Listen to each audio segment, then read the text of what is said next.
História da Educação, do curso de Pedagogia, módulo 2. De que se trata essa disciplina?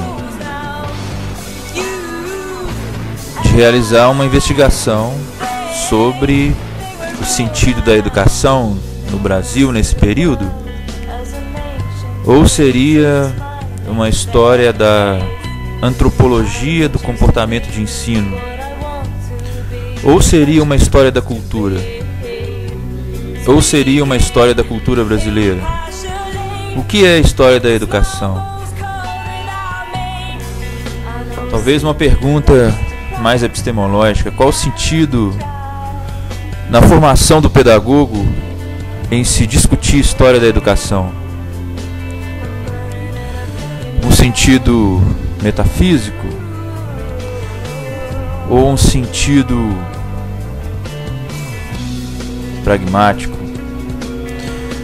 De qualquer forma, para se falar de educação, não deixando de tocar nos temas antropológicos e nem econômicos, sociológicos e políticos, fenômeno da realidade, talvez admitir que a história da educação é a história do comportamento de ensino nas sociedades humanas possa ser uma linha de reflexão que nos possibilite atingir outras formas culturais do território brasileiro para além daquelas que a gente já está acostumado, que é o europeísmo ou africanismo, que o povo brasileiro conhece muito bem, mas o indianismo a gente não conhece, por exemplo. O sertanismo a gente não conhece, por exemplo. Caboclismo e outras estruturas étnicas da população que forma o povo brasileiro. Mas a pergunta continua em aberto: qual que é o sentido de saber algo da história da educação? Ou qual que é o sentido de estudar algo como a história da educação?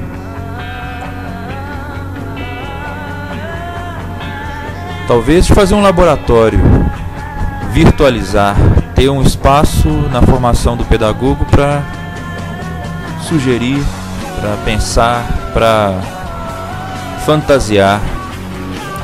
Talvez tivéssemos um jogo de computador, a história da educação, em que o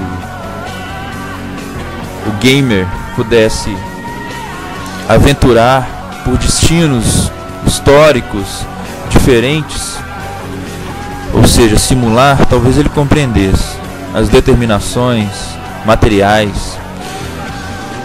Não tem um jogo de computador, mas tem o Capital, do Marx, que é um livro fundamental na história da educação.